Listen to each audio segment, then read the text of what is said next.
Okay, I have 6:30 and want to get started on time to get you out of here. Hopefully we can be done in an hour or so. We go longer than an hour so that the church can get a little restless and when's this guy gonna shut up? So we'll try to keep it to an hour. First of all, I want to welcome everybody tonight and thank you for coming out to hear some discussion about this 4-day week concept and topic and what this is all about. We hope to answer as many questions as you have and also try to glean from you questions that maybe that you have that we haven't thought about or covered.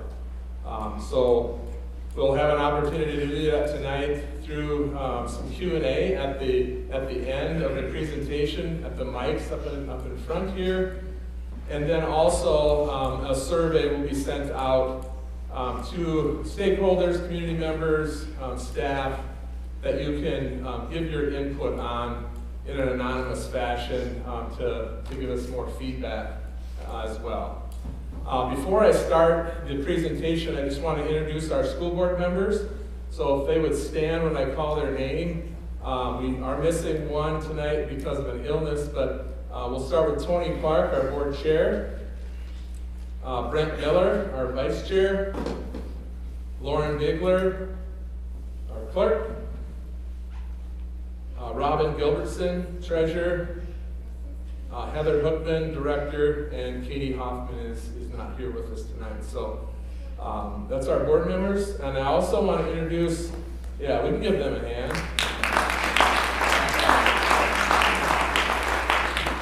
I also want to introduce Sherry Berdarius.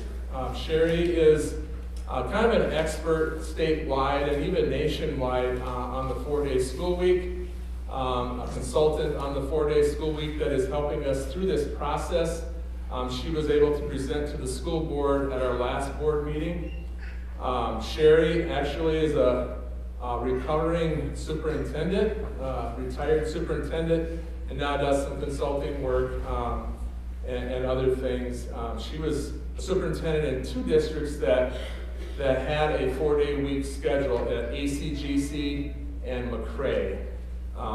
She'll be kind of interjecting, or I'll ask her to interject some thoughts throughout the presentation, and she'll also be able to help answer some questions from somebody that's been there and done that in the trenches type of thinking. So welcome, Sherry, and thank you for being here.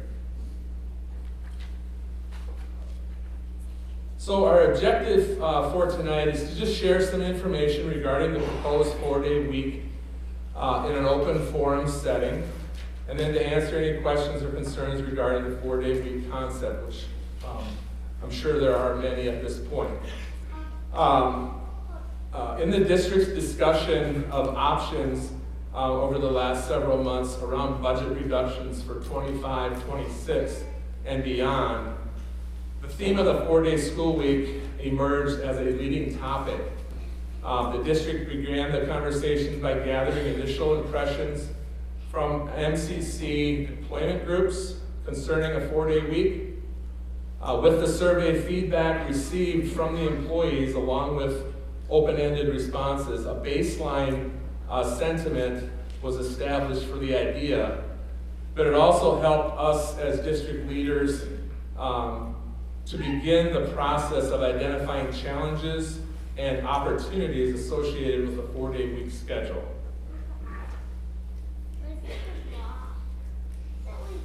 So why are we considering a 4-day week, 4-day school week? There are several major areas that we've identified for us here at MCC. But for the past several years, schools across the nation and even in the state have been experimenting with hybrid or 4-day week calendars for a number of reasons. One of which is better efficiency of district funds, cost savings. Another being teacher recruitment and retention. Schools have moved to a hybrid calendar or a 4-day week calendar or schedule Schools that have done that have experienced significant cost savings, an increase in teacher application, an increase in teacher retention, and also experienced a decrease in absenteeism from student and staffing. Mental health always continues to be a challenge for both students and staff in a post-COVID world. And some districts have even reported an improvement in mental health among students as evidenced by fewer absences and fewer disciplinary issues. For all of these reasons, we here at Maury County Central felt that the topic of a 4-day school week calendar was one worth further investigation. The other bullet points there that I didn't mention in that setting, a more consistent schedule. So we would, and I'll talk more about this later on, but all of our TNT days, our 2-hour late starts that are scheduled, and our early out schedules would all go away, and we would have a more consistent schedule, which we have found in talking with other school districts and parents. That's one of their main positives that comes out of this, is that we don't have to worry about a 2-hour late start or a 2-hour early out.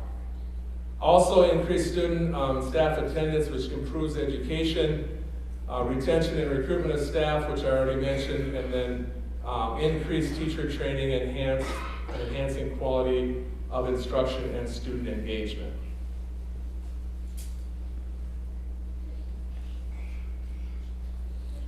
So why are we facing budget deficits? And there might be some misconceptions around this. There are over 100 school districts across the state, both large and small, that are in the same situation, same budgetary restraints as we are in spending reserve funds to cover costs. So our expenditures are greater than our revenues. Why is that happening? Well, our biggest reason over the last few years is declining enrollment. Our board policy is to have 20% in our general reserves, which covers about 3 months of payroll. In our general, so after our last audit, we were at about 18.5%. So we've dipped below our board policy of having 20% in our general reserves. How much is that? It's about $1.6 million. That seems like, well, if you got $1.6 million in your reserves, what are you worried about? But that is that cushion that we have in case there's major emergencies that you have to have. And as I said, 3 months of payroll is about $1.8 million. So that can go very quickly if there are major spending. Our expenditures in FY24 and our budget for this fiscal year in 25 both were and are projected to be more than the revenues that we have coming in. So when we deficit spend, the difference comes from those reserve accounts, or that reserve, general fund reserve. It's unrestricted. We also have restricted funds that can only be spent on what's in that fund. So we can't take like food service dollars and spend it in the general fund. Those are restricted and can only be spent on, and there's several of those across our budget. So at the beginning, we're in the beginning stages and the planning stages for FY26 budget, and we need to balance that budget out so our revenues and expenditures are closer to equal.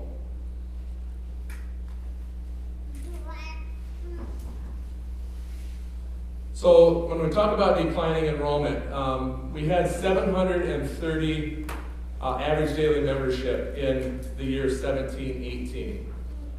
We had 685.39 in fiscal year 23-24, school year 23-24. For this year, we're projecting 699. And you might ask, well, how can you be projecting? Because we don't get those numbers until at the end of the year. It's average daily membership. Because we have kids that move in, we have kids that move out, and we take that average, and we're projecting that to be at $699. We receive $7,281 per student, per pupil this year. So if you take that times 30, the decrease from 730 to 699, that's $218,430 that we are receiving less in revenue. And that's every year. And the other thing that goes along with student, the pupil count, is all other funding streams are based on, most other funding streams are based on the pupil count as well. So if you have less pupils, that's less revenue.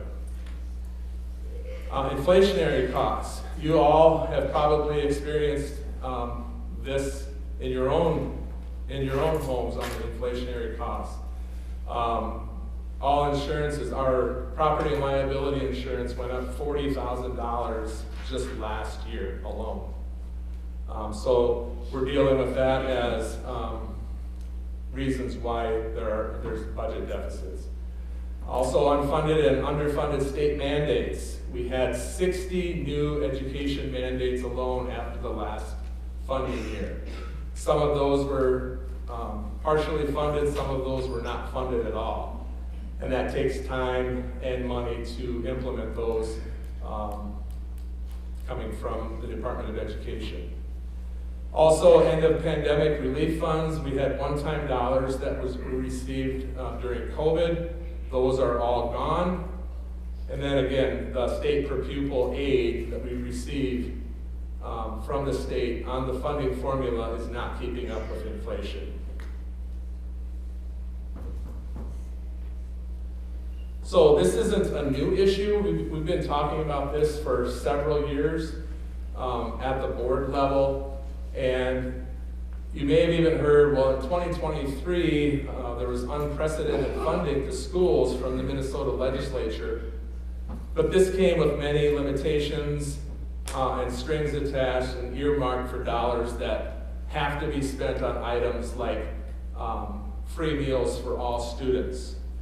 Also, the READ Act initiative, unemployment payments for hourly staff, earned safe and sick time costs. Those are just to name a few. So our biggest shortfall comes with the student decline over the last few years, which is the loss of that revenue, while other costs continue to rise, and that's increasing on our expenditures.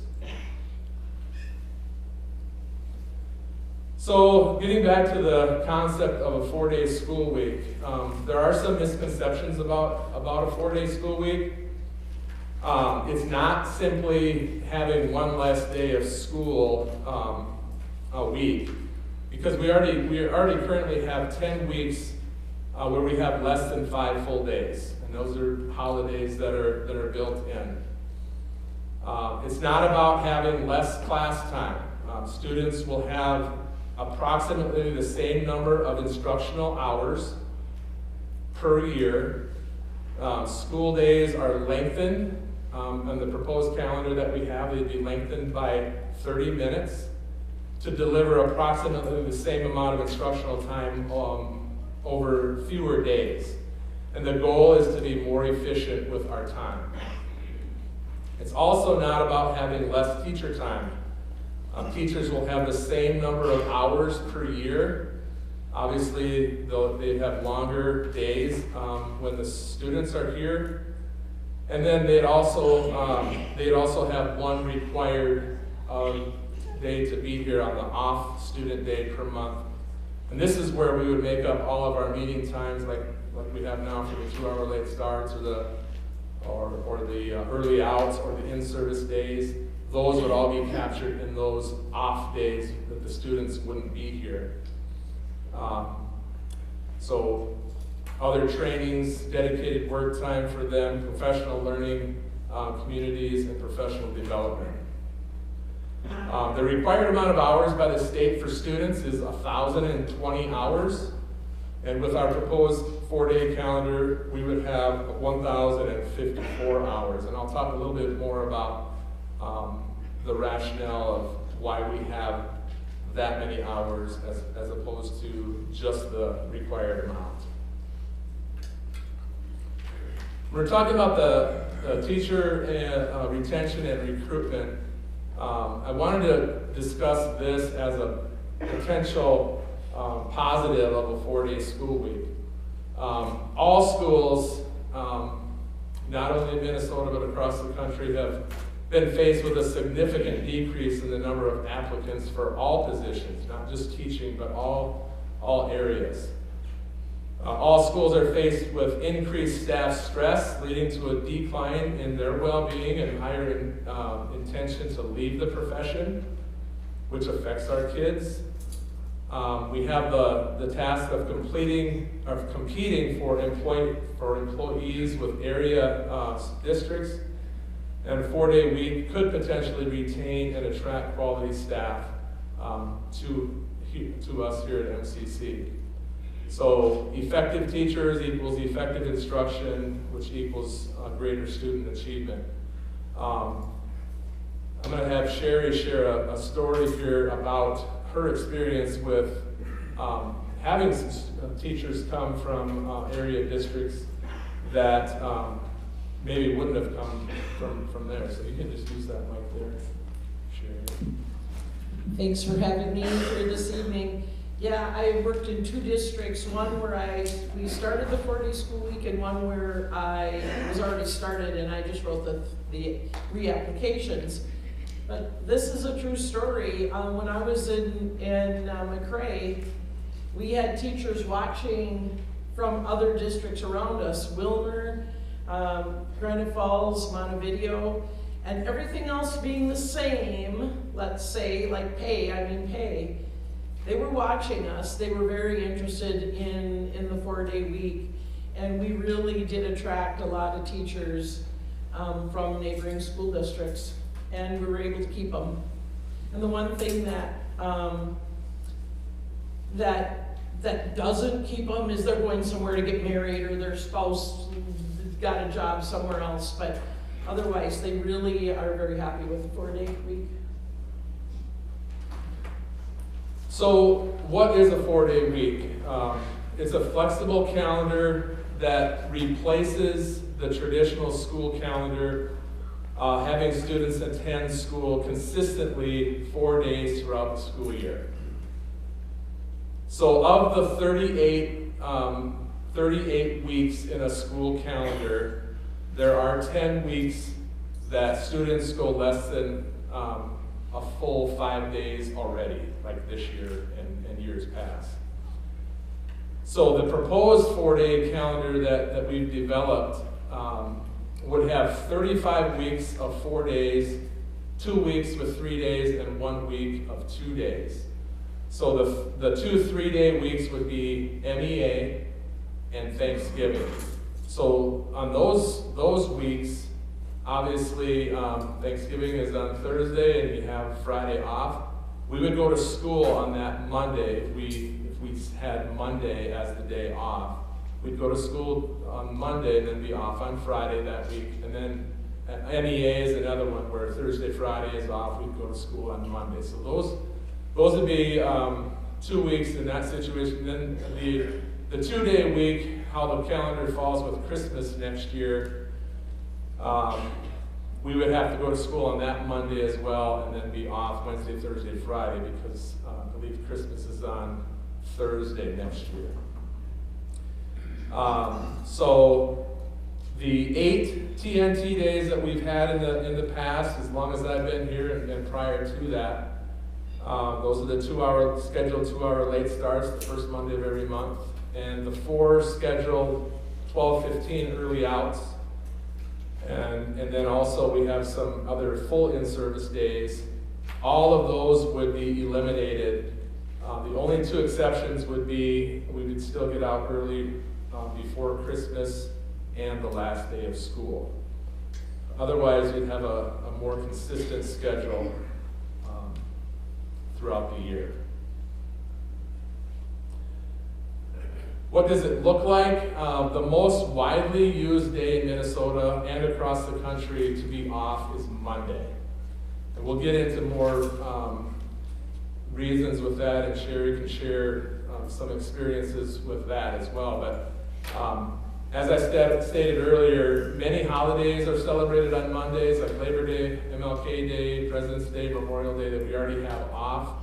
So we would obviously be off on those, and those wouldn't change from what it is now. So we would capture those days that are already no school days. The late starts and early outs would be eliminated for students, and then implementing Mondays as off days allows for more use of time for appointments, extracurriculars, music lessons, or whatever families might need. And you want to share on that too, Sherry? Families became very, very creative with things that they would do on Mondays so that their kids wouldn't miss school the rest of the week. And they really did a lot of appointments. As a matter of fact, in Wilmer, there were orthodontic places, dental places, mental health and physical therapy that had Mondays. They called McRae ACGC Mondays, and really took a lot of appointments from those two districts on Mondays. Thereby, like Joe was saying, if we can have better attendance during the days we're in school, because people aren't going to appointments, that makes for good student achievement. Was there anything else that? No, I think that was covered that.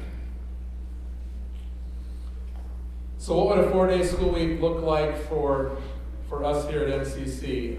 The length of the day for the students would increase, as I stated earlier, by 30 minutes per day.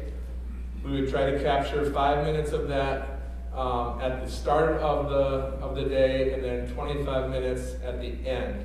And we feel like we wouldn't have to change anything as far as the bus times when students are picked up, because right now they're being dropped off at about 7:45, and we still feel there's enough time that we can get breakfast in and start the school day.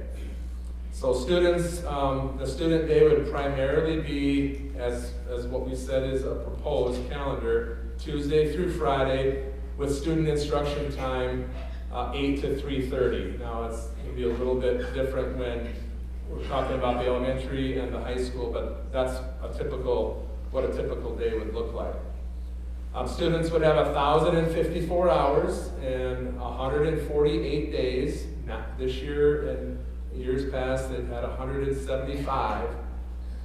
And as I stated earlier, 1,020 hours is the state requirement. So this is the cushion that we have of those 34 hours would be for unscheduled late starts or early outs due to weather. And we can't count hours that we're not instructing students. So if we built a calendar that was just the requirement of 1,020, and we had a 2-hour late start, we would have to make up those days after the end of the year. So we build in that cushion for that reason. We still would be able to use the 5 e-learning days that the state allows us. So that'd be learning from home, and we can count those as instructional hours.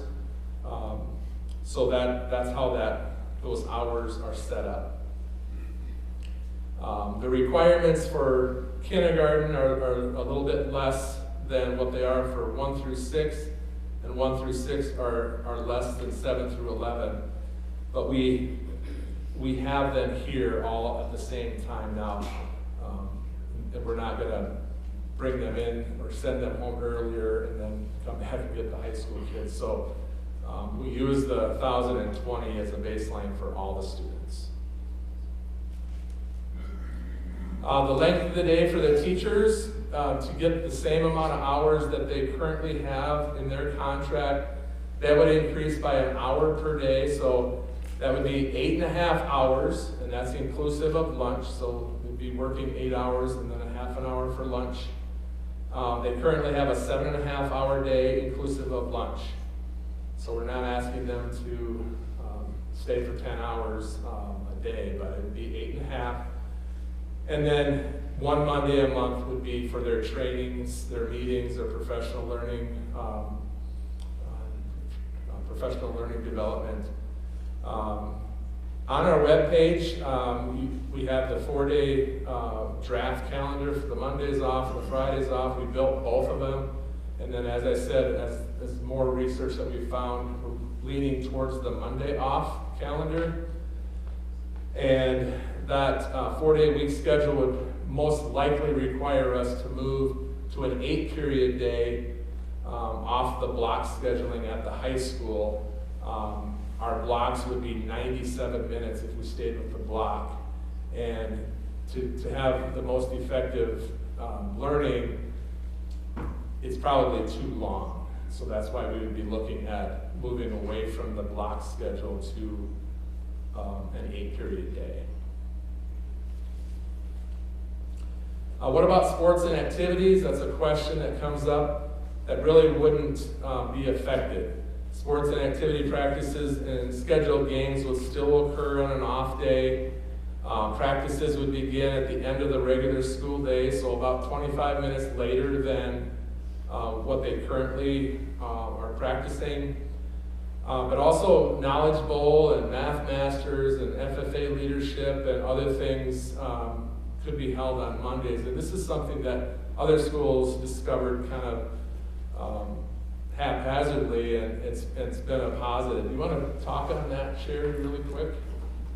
Sure. I was saying this afternoon to the staff that it was amazing how creative staff and parents, coaches, directors, advisors were in, again, how they use their Mondays. These ideas to host a Math Masters competition at our school on a day when we didn't have school was one more way that kids didn't miss another day of school. The advisors, the coaches didn't miss. Also FFA leadership was something that we hosted at our school, student council leadership days.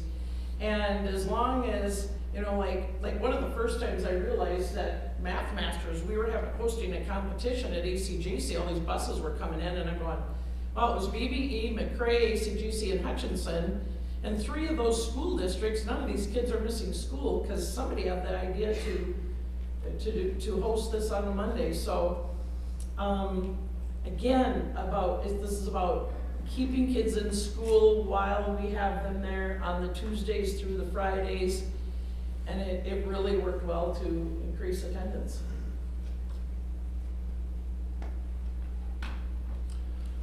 So research indicates that student achievement has remained neutral, generally no decrease or increase in student achievement. However, some schools have found some increases in student assessment scores, and our goal will be to increase our student achievement. We are very proud of the fact that in Southwest Minnesota, we have consistently been in the top 3 in reading, math, and science over this past decades.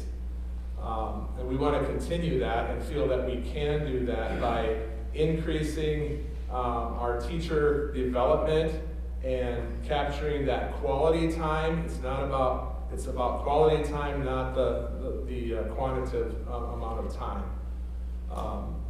Discussion with other schools that we've talked to indicate that no decrease in student achievement, and most have experienced a slight increase in some areas, and that's our Minnesota schools. Student and staff attendance has reportedly increased in districts that have implemented the 4-day week. Higher student attendance is directly correlated to higher student achievement. Research has shown that 4-day schools have better student engagement as well as an increase in student morale. Also, according to research, staff attendance has increased which decreases the need for substitute teachers, improving quality instruction, having the A team in front of your kids instead of the B team or those that aren't fully trained. That improves the quality instruction time and student learning while decreasing costs, because sub costs, not only for teachers but our other staff as well, costs a lot of money. And then also research has shown that student discipline numbers have also declined in districts implementing 4-day weeks. There's also increased opportunity for professional development for our teacher collaboration, which should improve student learning. It's about quality in the hours, not the quantity in the hours. Teachers are allowed increased time to work on lessons and curriculum without requiring more contract days, and flexibility for families to schedule appointments for students to minimize school absences has been a huge plus that has been reported from parents of parents that are in the 4-day school week districts. And then some of the older students, your high school students, would be allowed to pursue work opportunities or job shadowing or college visits on that off day. So we, as I said, to start this whole process, the board gave me a directive to ask our staff what are their feelings on a 4-day week. So we sent out a survey. This was before Christmas. It's hard to read those, but we sent this out in the 4 different employment groups. So the question is, would you be in favor of a 4-day school week? After we met and talked about the concept, and our teacher group was 98% said yes or maybe. The blue is the yes and the yellow is the maybe on the pie graph. Our paraprofessionals said 85% yes and maybe, again the blue and the yellow. Our cooks and custodians, 57.2% said yes or maybe. And our office staff and non-union employees or at-will employees was 92.3% yes or maybe. We also asked what was their biggest concern. And from our employment groups, all of them, the highest concern was the economic impact on our hourly staff. Some of our hourly staff, we will meet and talk and discuss about individual impacts, and there will be some flexibility on filling some other needs that we might have throughout the district to help offset some of those loss of wages. But there will be some loss of wages from our hourly staff because we won't be here in school as many days. We capture some of those on the longer hours, but there will be some of that economic impact, and that's reflected from our employees, and we're well aware of that concern. Some of the other concerns was the quality and continuity of instruction, child care, and length of the day. Those were the top concerns that were had. So child care, so those, this is probably, as Sherry would attest to, this is probably the number one concern in a public meeting that comes up is child care. This is a concern in most schools in their initial discussions, but after implementation, it has turned out to be a limited concern, and we'll talk a little bit about that with Sherry's experience. Most districts indicate that having a set schedule, this is again from a parent's perspective, that was more beneficial in the long run than the daycare issue and filling that need. So there will be 29 total days that would be off compared to what we have traditionally in 175 days. But we have a potential solution, and Katie Chapman is here and is going to speak on that, but I just want to share that my sleepless nights over this concern was kind of answered prayers to a higher power, and Katie reached out to me last week. We had some discussions on this, and I'm really excited about this opportunity if we would happen to have enough support to move forward. So Katie, I'm going to have you come up if you want to grab the mic. And this is a potential solution for those that have no childcare options. This is a partnership with Chetek Lutheran Ministries and her expertise on environmental education, and I'm going to let you talk a little bit about that. Sure. I think he means expertise in sending your kids home covered in grass stains and covered in mud. For those of you who don't know, my name is Katie Chapman, and I am the Director of Environmental Education at Chetek Lutheran Ministries. Very fancy way of saying that I'm the Camp Nature Lady. And we offer year-round programming at Chetek Lutheran Ministries for campers of all ages, from the very young to the very old and everything in between. And when I first started understanding and realizing what the challenges might be associated with a 4-day school week, obviously the first thing that came to mind for me as a parent was, what am I going to do with insert your child's name here, but mostly Francis? If you know me, understand. So my thinking on this really stemmed back when COVID first hit, and daycares may have been a little bit more limited in their availability during that strenuous time. And at that time, our camp, Chetek Lutheran Ministries, because of the unique way that we are set up, we have 27 acres of beautiful wooded ground and shoreline for kids to explore, and lots of different buildings for kids to be in. At that time, it was a safe place for kids where we were able to develop pods, and we were able to put together a very loosely structured program that was able to house a number of students in case daycares weren't an option for families in Murray County. That never came to be, but it's been rattling around ever since. So with this 4-day week, what we would be able to offer is a day camp style program housed at Chetek Lutheran Ministries that offers a consistent schedule, support, and activities for students during that day that include but aren't necessarily limited to outdoor and environmental education, homework help by retired teachers, and possibly even staff. We would be able to offer meals such as breakfast, lunch, and snack. We would be able to offer lots of free play and opportunities for physical education and outdoor time.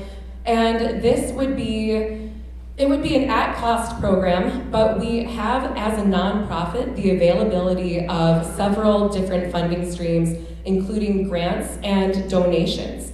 So we can charge a set amount, but we can also offset that cost with those donations and grants. So this is something that I think would be a tremendous benefit to the school district and a tremendous benefit to families.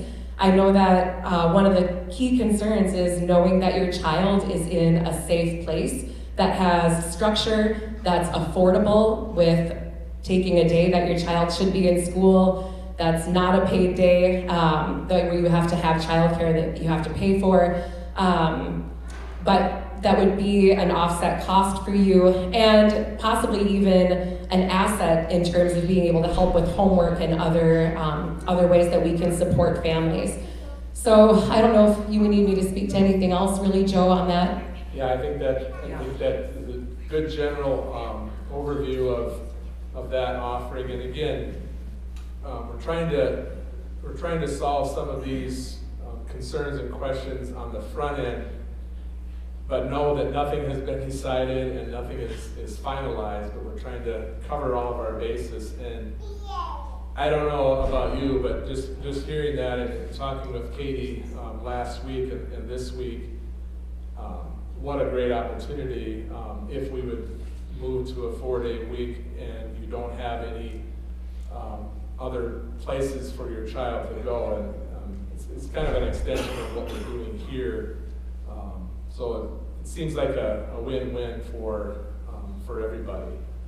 So thank you, Katie, for that presentation piece and that understanding of one possible solution for these 29 days that we would not be here if this would go through. So would a 4-day week provide financial savings, and approximately how much, and is this sustainable? We anticipate a savings of $150,000 to $200,000 in savings per fiscal year. And these savings need to be preserved to help balance that budget. I'm not one to put like a set number, because I don't want somebody to say, well, you said this, and this cushion in there is built in because we don't know how this is going to finalize look on all of our hourly staff and things that they may have, but that's a potential in the savings amount.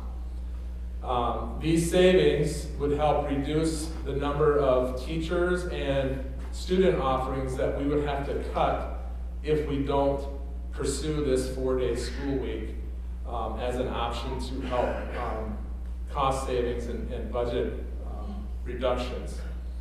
So I've been asked, well, if the 4-day school week doesn't pass, how many other teachers or programs are going to have to be cut? It would have to be in that range of $150,000 to $200,000 in order to balance our budget.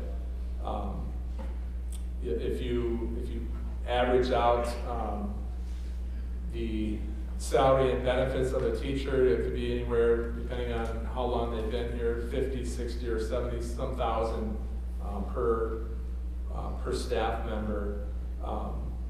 So that's kind of the number that we'd have to look at if we can't capture this amount. But that money comes from somewhere, and that's where this bottom bullet point talks about the majority, where that majority of the savings will come from. Those following areas: transportation costs, and I know Chuck and Sandy are here from transportation costs. And this would be a concern from the transportation side. There's 29 less days of travel. Some hourly staff, like I've talked about already, some hourly staff reduction in time. Substitute teacher and other sub reductions would be captured and be in that savings. And then there'd be some energy and utility savings. Obviously, there would be some staff still here. We might have practices on off days, but not all the lights are going to be on. Not all the heat needs to be where it needs to be. We're not going to have 700 students and 113 staff flushing the toilet or washing their hands. So there's utility savings on that off day as well. So that's where that amount of money would come from. So how many schools in Minnesota are on a 4-day school week? There are 7 currently.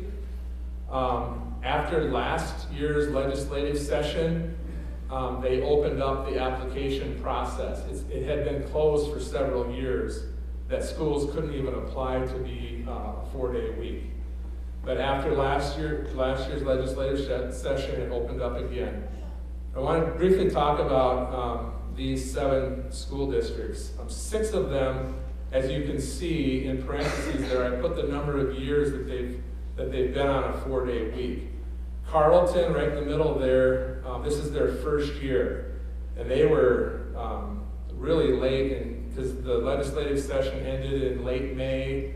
They put in their application. They didn't find out until early June that they were approved, and then they got their schedule going for this year. So they're just in their first year.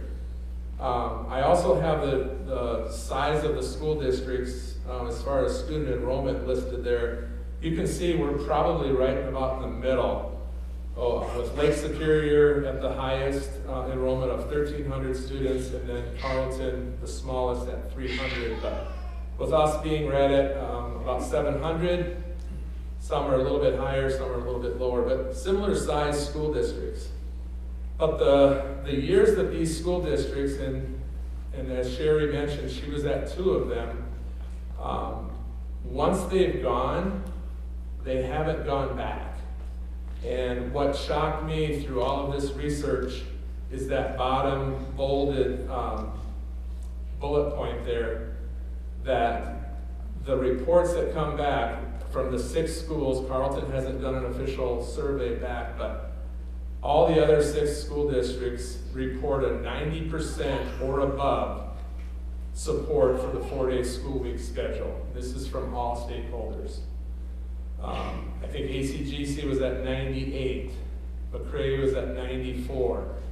I think the lowest one was at 90, and the rest were, above that. So that was pretty telling, that once they've gone to a 4-day school week, they don't want to go back. And I'm going to let Sherry share her story about when she had to do the reapplication, where she almost thought she was going to get run out of town. So one important thing that we haven't talked about yet is that if this does go through and if MDE does approve the 4-day week, the districts are all required every 3 years to do a reapproval, which means that community meetings again, community surveys again, and it was after several years, I was doing the one of the community meetings at McRae, and I walked into the last session, and there's a group of people standing there like this, looking at me.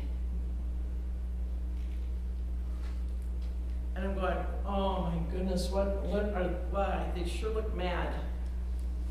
And they said, Brederius, if this 4-day week thing doesn't pass, you're gonna have a revolt on your hands.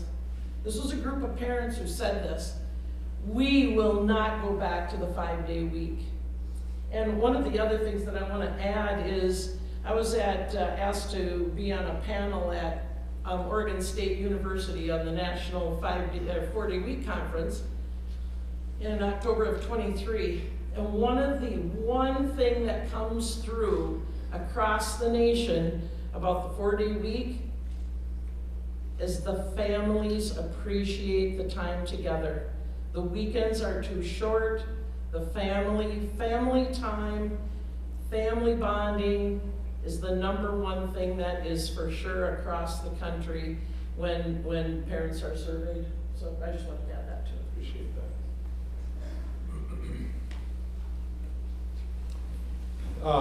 Along with us, there are 5 other school districts that are going through the same process that we are. The closest being Buffalo Lake Hector, I think, is the closest one to us. Clinton, Graceville, Beardsley is up in the Arrowhead area, but they are going through and studying this and surveying their parents and having community meetings, all the required things that are being done. And it looks like, in talking to those school districts, they are all moving forward and filling out their applications and looking to add a 4-day week to their schedule as well. And then I had their enrollment very similar to ours as well. So there is a process. The state of Minnesota, in its infinite wisdom, has all these regulations, and this is no different. There's a process to changing to a 4-day week. I have those listed there. We have to conduct a survey that is open to district stakeholders. We have to demonstrate employee union support. We have to demonstrate community support after 3 public meetings. We have to submit a school board approved application. It's about a 20-page application that is driven by SMART goals and a whole bunch of things around how we're going to make this work. And that is due to the Department of Ed. The deadline is April 25th, but if this is something that the board feels, after input from our stakeholders, that it is something that we want to pursue, we want to get that in as quickly as possible. And I've done some of the work already on filling that application out, because they have 45 days to respond whether they approve it or they don't approve it. And we don't want to get too far into the end of the school year, which limits us on planning time. So after that, if it is sent in, then we would receive approval from MDE. after 45 days. Sherry already mentioned this, but I do want to note that upon school board approval and written notification to MDE, a district may elect to return back to a traditional calendar during year 2 or year 3 of a 3-year application, and after the first year for a 6-year approval of a 4-day week. So this doesn't mean that we would be set on a 4-day week forever and ever. We could go back after 1 year if that was deemed thoughtful from the stakeholders. Our expected timeline, and this could change, but this is kind of what we have for an expected timeline. We'll conduct stakeholder surveys after the community meeting. I'll probably send that out yet tonight, that you can start responding to the survey. We'll report to the school board on the results of the surveys after that window closes on the February meeting. The school board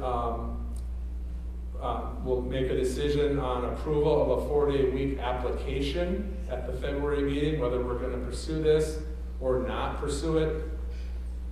If approved by the school board, then that would be sent off, that application would be sent off to the Department of Ed.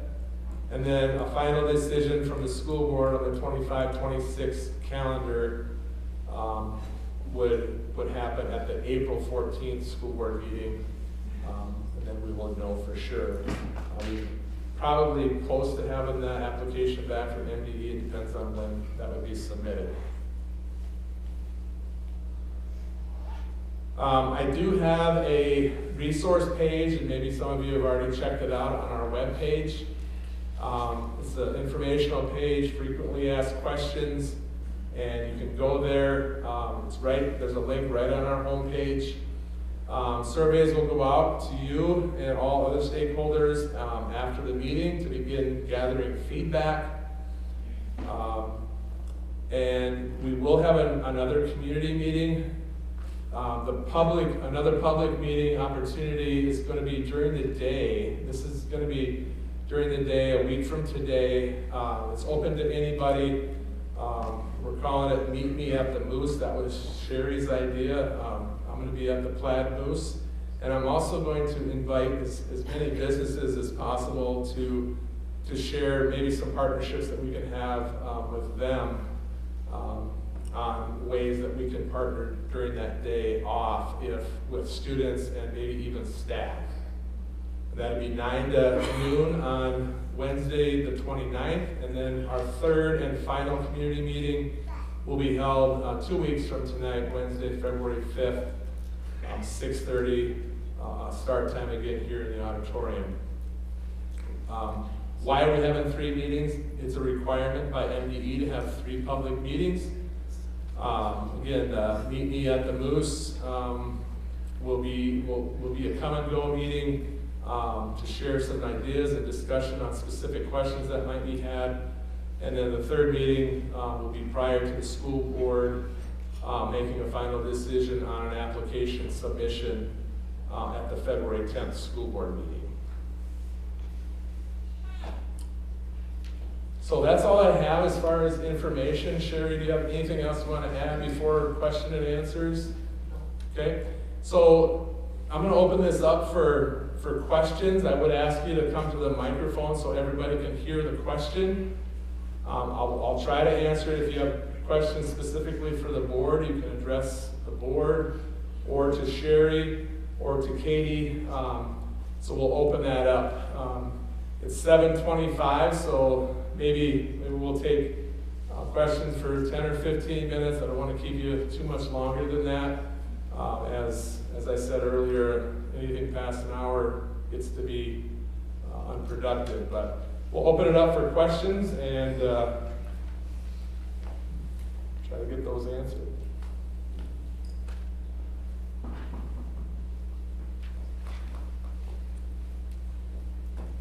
I just have a question around the information you shared about the increased attendance. Do we have data to support this? We have all these schools that have done this for 10, 16 years.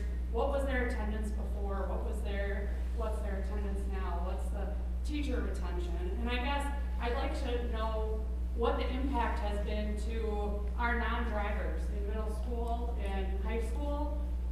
If these practices are required on a non-school day, there's a lot of kids that don't have a support system to get them to those events. So then that just takes away opportunities from some of those kids that they used to have before. Yeah, that's a good question. I'm going to let Sherry talk about experiences that she's had, but I think there's creative ways, especially around the practices and the non-drivers, where there might be some opportunities for ride shares and getting to practices that way. I think there's also some flexibility, especially on the junior high level, where it might not be a required practice that they would have to attend. But I think can be some creative ways around that. Sherry, do you want to share anything as far as? Can I just say, Yep. I understand the optional practice, but parents know that those kids still get held accountable, whether the school board or the coach says it's optional if they're not there, they're held accountable. Happens at state fair for the 4-H kids every year and lots of other things. So I appreciate that, but I don't necessarily buy that in practice.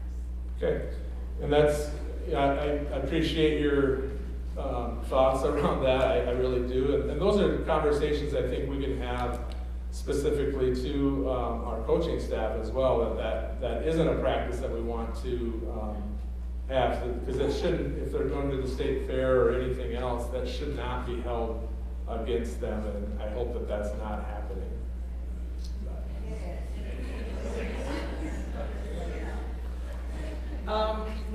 One of your questions was about data to support increased attendance. We didn't really, in my districts, collect that data, except one time I asked, if I was in the middle of the winter and I thought, I'm going to see how much parents are using the Mondays. So I was the high school principal at the time, and I did a quick survey to 9 through 12 parents saying, think back the rest of the previous part of the year. How many hours did you spend on a Monday taking your child to an appointment of any kind, doing any kind of family business? Give me the amount of hours. And the reason I remember this, because it was just a random time, space and time, but it was 555 total hours. So that's just one piece of data that I have, that's 555 hours that kids would have missed school to go to different appointments. I don't have any other data than that. And then, did you ask about teachers? Again, it's personal, and that I saw at McRae that I actually hired teachers from other districts who said, I want to be on a 40-week. So it's just personal data, but I know when they've told me that, that's why they came over. Like I said earlier, if everything else is equal, you know, if they're getting paid more somewhere else, that's probably where they want to be, but they do come for the 40-week. I can't remember your other questions. Did we cover your other questions? It was about participation levels. Okay. For junior high Yeah. kids. Like, did you see a decrease in amount of kids? No, I've never seen a decrease in the amount of kids, but what I did see was families gathering together. I did see siblings giving their younger siblings rides. People that live out in this part of the country over by Diamond Lake might give rides for practices. That's what I saw happening. I think we have to remember, so there's 29 days that would be off, and when you're talking about a season, that might be 3 or 4 of those days. So it's not you know, that whole 29 days on a sports season or an activity season.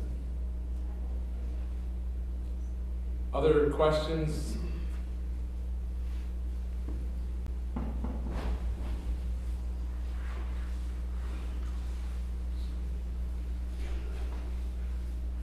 So I used to teach high school chemistry. So as a teacher, I'm over the moon for this idea.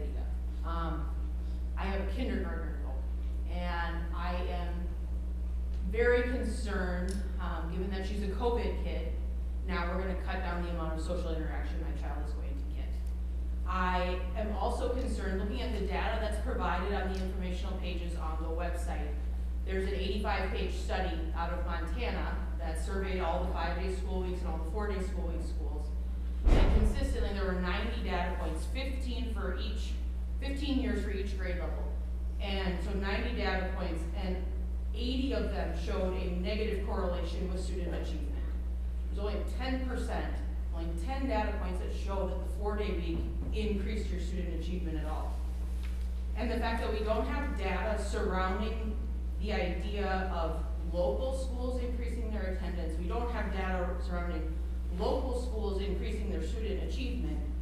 I get it, I was a teacher, I would be so excited to have time with my family on those 3 days. But I am so concerned for my 2 littles that will have less interaction in this building, and therefore their achievement levels can be expected to drop. I don't know if my student will, or my child will require special ed services, but 30 minutes a day does not equate to an additional day's worth of instructional time for our special education teachers. They cannot make up that time. At the end of the day, cool, you tacked on 30 minutes, those kids are shot. Those teachers are done. And now we've tacked on 30 minutes and we've cut a day where those services aren't provided anymore.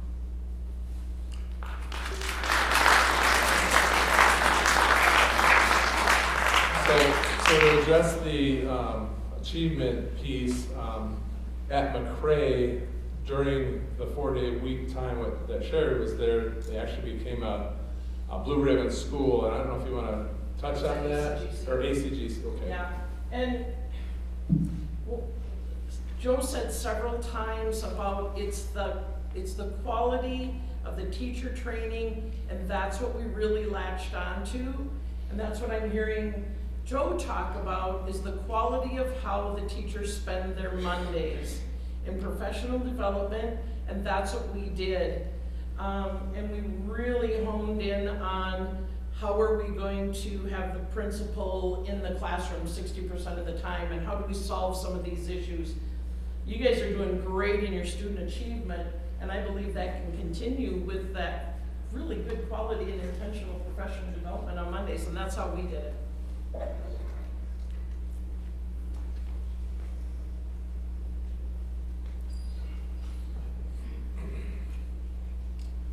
Question for you, Joe. You bet. You got 175 contents, Student contact. student contact Yep. days. What are your hours for those? 7 hours a day, 7.5? So for staff, it's 7.5, and that's inclusive of lunch. And then our students would be 7 hours. Okay. Yep. I did the math on that 175 and 7 hours, and it comes up to about 1,200 hours of teaching time. Your numbers up there were considered as rest. Yeah, so instructional minutes, we can't count recess and lunch for instructional minutes. So that's where some of those hours would come off that. You can't use the 6 full hours times your 175, because we can't use, like I said, recess and lunch for those instructional minutes. Okay. That makes sense? Yeah. What is the total hours then this year versus compared to the? Yeah, the total hours, go back on that.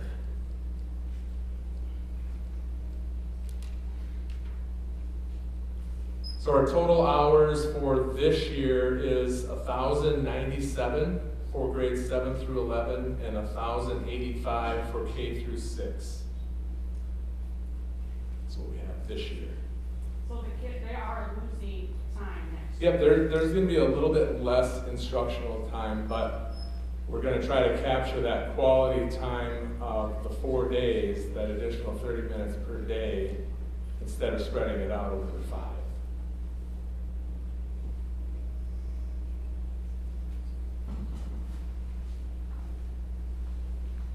And as I said, the required hours is 1,000 for grades 7 through 11. So you talked about our hourly staff and our paras. They're going to have less time. Are these staff going to be under 32 hours? Are they going to lose health insurance? What does that look like for them financially? Yeah, so our para union group does not receive health insurance.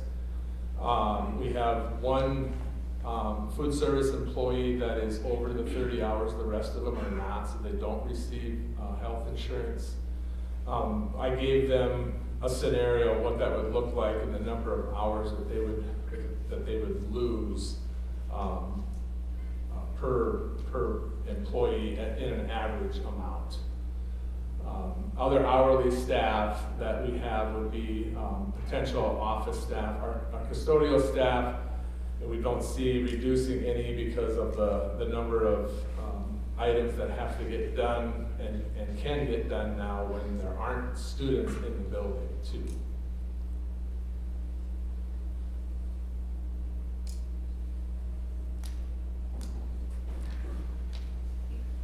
Yeah.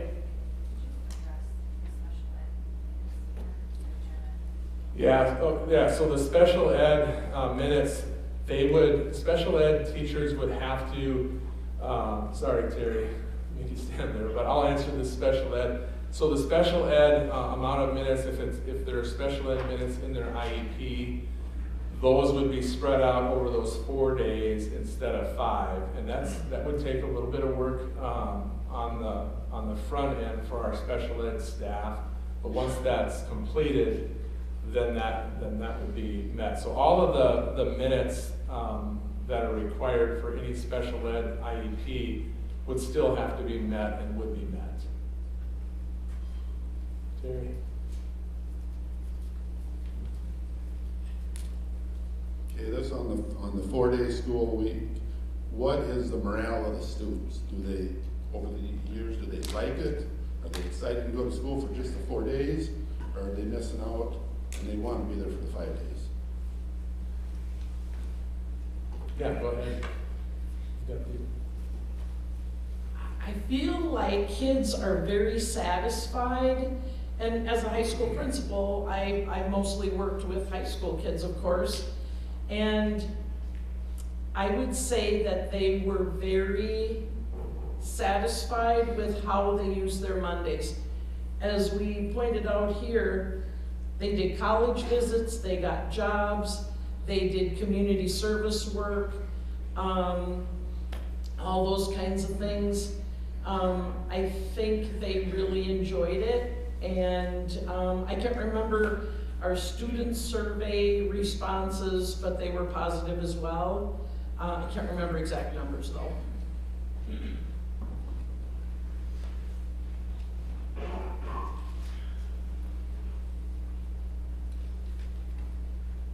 Just wondering, and maybe this isn't known yet, Joe, but how is this going to affect any PSEO classes, or is there any change that will happen with the course offerings in general? The course offerings in general would stay the same. PSEO students would have to stay on the PSEO schedule. So if they're taking college courses and that falls on a Monday, they obviously would have to follow that schedule. Also, if you have a level 4 student, a behavioral student that attends our alternative school or education learning center in Pipestone, we would stay on their schedule.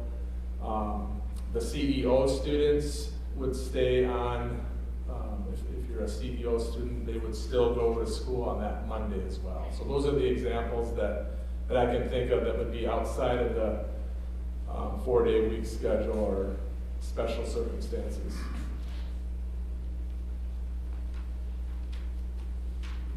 So I just wanted to share kind of something exciting about Terry's comment.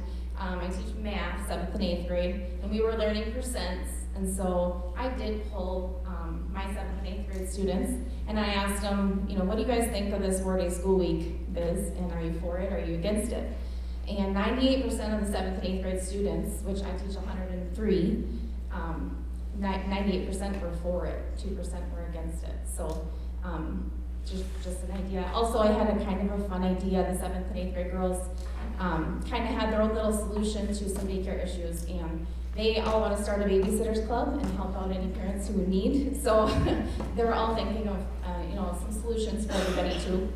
Also, I just wanted to voice one little concern, not little concern, but if we don't make a big change like this, we're going to end up seeing other things like moving to 2 sections instead of 3 sections, and then your kids aren't going to have the achievement that they're possibly could get now because they've got 30 kids in a class and less time spent with each student, less time for those kids on IEPs, and for sure at elementary level, we don't want to have to end up going to that 2 section too. So, this for sure is going to help alleviate, a little potential of having to go to that too. So, just a little bit. Thank you.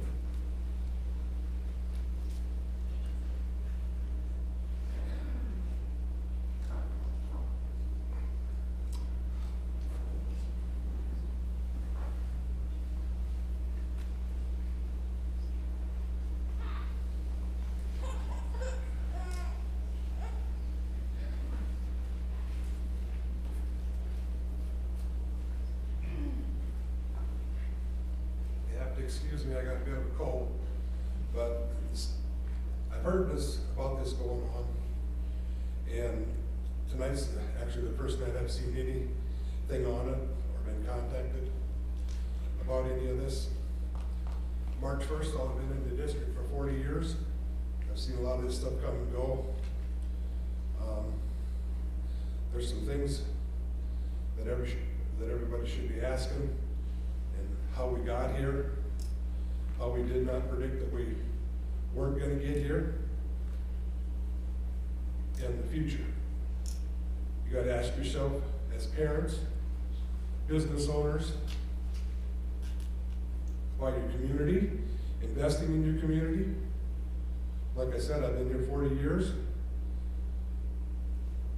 Been in the school bus, been in the garbage, Lindenwood Assisted Living Facility. I put my heart and soul into this community, and then I find out I'm the main one on the chopping block, and that's fine, because I'm getting close to retirement, but it's not good for the rest of you guys. So everybody needs to think about it, what you can do for your community, your school, and ask yourself where you want to be in 10 years, because the enrollment's going to go down. So then we got staff to student ratio, we got administration to student ratio. Not many years ago, we closed West Elementary down. Not many years ago, we had two principals, and it appears to me that it's kind of everybody's for themselves, and that's not the way it's supposed to be ran. Nobody contacted me to talk about any of this stuff or anything. And communication is where things start. Thank you.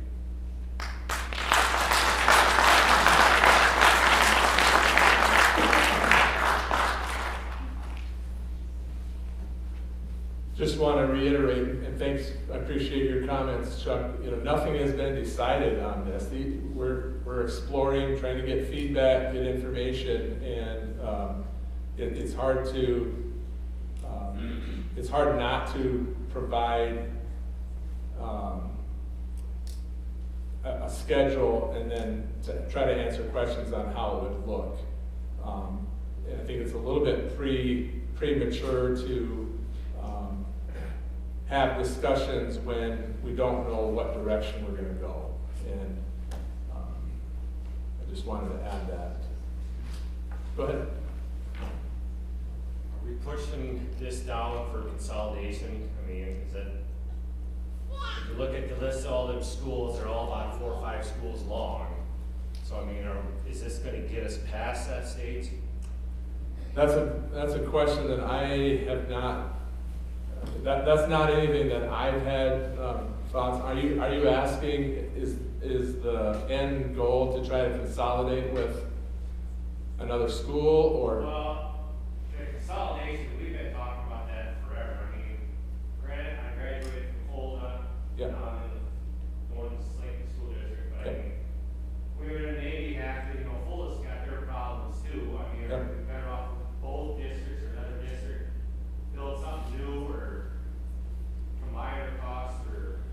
Yeah, I think consolidation talks makes a lot of sense, but it also takes two to tango, so to speak. And I've had informal discussions, and there really isn't an appetite for that from the other from neighboring districts. And Fulda would make the most sense on closeness, but that isn't anything that we have in an end goal plan. So.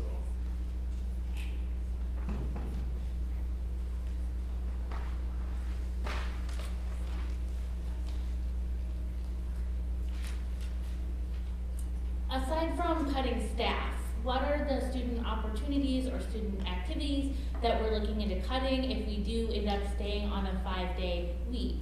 Like, what are the things that the students are gonna miss out on? We haven't laid out, we have a list of ideas.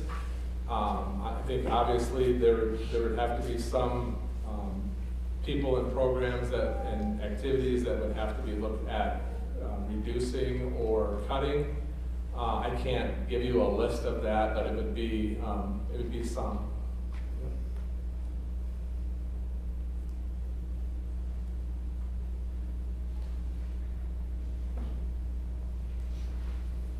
Sorry, I just have one So, follow-up question. Something Chuck said triggered something for me. So do we know what percent of the savings we think is gonna come from transportation? Because I guess my thought is, Chuck's fixed costs are all staying the same. None of that's changing.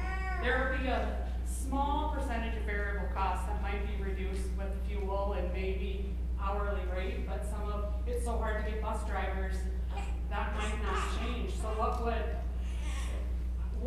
what changes that, and who's to say that they don't have to charge us the same amount anyway, because they have to pay bus drivers what they have to pay them to get them to transport our students anyway? Yeah, I can't, I mean, we negotiate a contract with Chuck and Ludoff Bus Service every 2 years.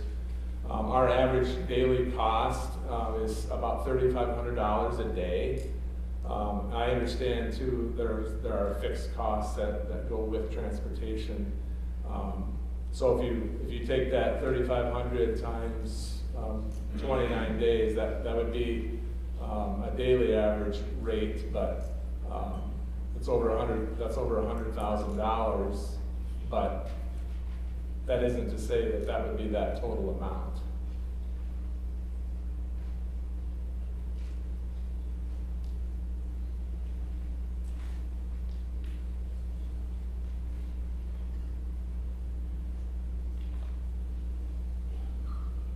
Any other okay.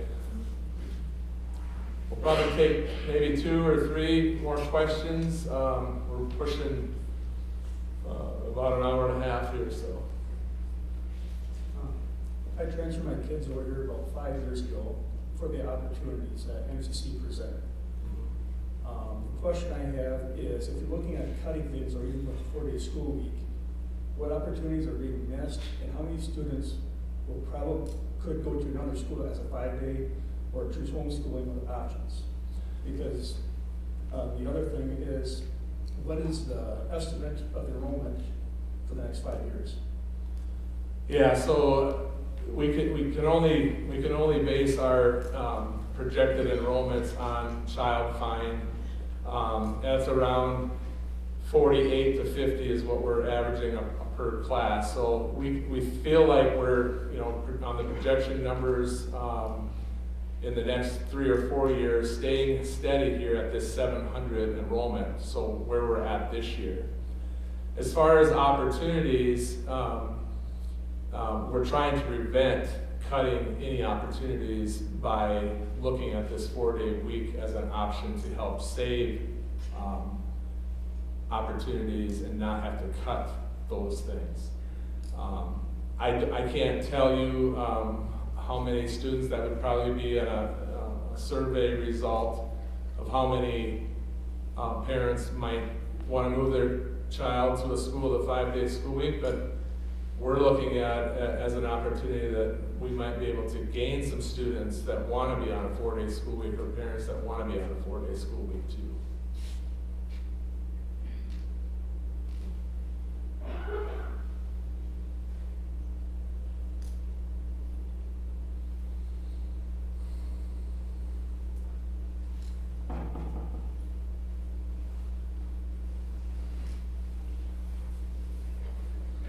Do you know I don't have any young children, but my concern is the parents with young children. Mm-hmm. Because now, a lot of them are working, and what strain is it gonna put on? Now, she offered a good deal for them on Mondays and stuff like that, but there's a lot of people that have gotta transport with their own car to get them there. That's gonna be a load. Yeah, Is so there some other way? I know we raised taxes all, my taxes doubled in the last 2 years. If we need this, why can't we do that? Chuck and I were able to see you getting Some people in Florida, their taxes almost triple. Yeah, everything's going up. you want to speak to that, Katie? Yep.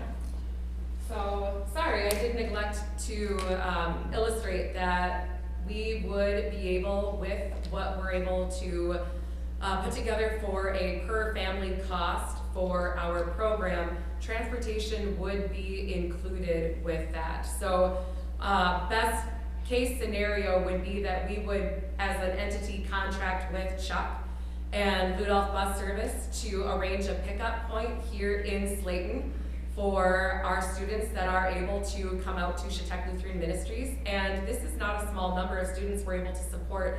I also neglected the fact that we, as a camp, we've got the amenities and resources to be able to successfully house or otherwise provide a great day for over 50 kids. So we talked about charging like a per student or even a per family transportation cost, but I also seek to alleviate those costs with grants and other sources of funding. Hope that helps clarify. Depends on, that's going to be probably on a case-by-case basis. I don't know that Chuck and I can flesh out all those details tonight. And the other thing is when it comes down to, what happens if you're gonna have more than 50 kids that have to come there? Do you have What's that? Enough staff to support, you have to get like 150 kids when it comes there? We would obviously have to look at what volunteers and what paid staff we're able to support with our funding that we're able to procure. And again, like Joe said, this is also hypothetical at this point, that until I apply for grants and achieve that funding, I won't know what we're gonna be able to approve for staff funding, volunteer stipends, food costs, that kind of thing, what we're gonna be able to support.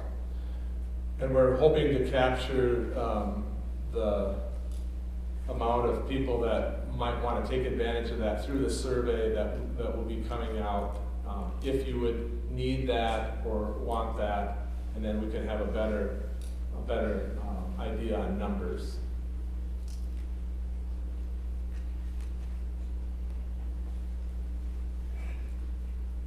I'm assuming that most high schoolers probably don't need daycare during the day. What is our percentages of like high school students versus elementary? Like how is our school split that way? So Jake, do you have the number on 7 through 11? 324. 324, and is Patrick still? Yeah, 370 for kindergarten through 6. Yeah. So fairly a little bit more in the high school, or a little bit more in the elementary, but there's one more grade there too.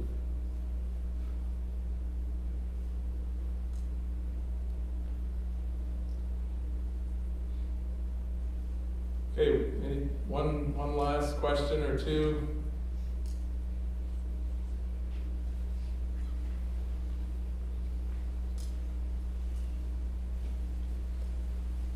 Again, appreciate everybody coming out tonight. There's going to be an opportunity for feedback through the survey, also additional community meetings that we'll have.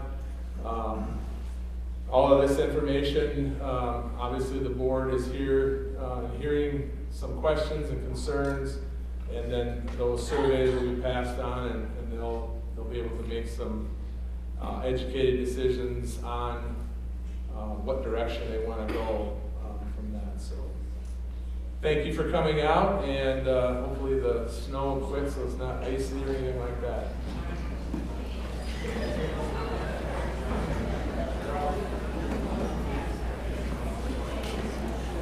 Thanks, Joe. I'll let you know if I get any background questions that I might throw your way.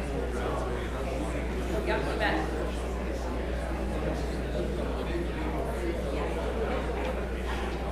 Tom, but you're glad you're off the court, huh? We've had our own issues. Yeah, I think we have.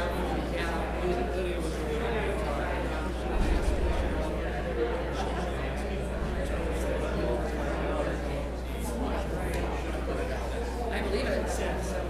We all work through it.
Yeah, I would disagree with you. It is so.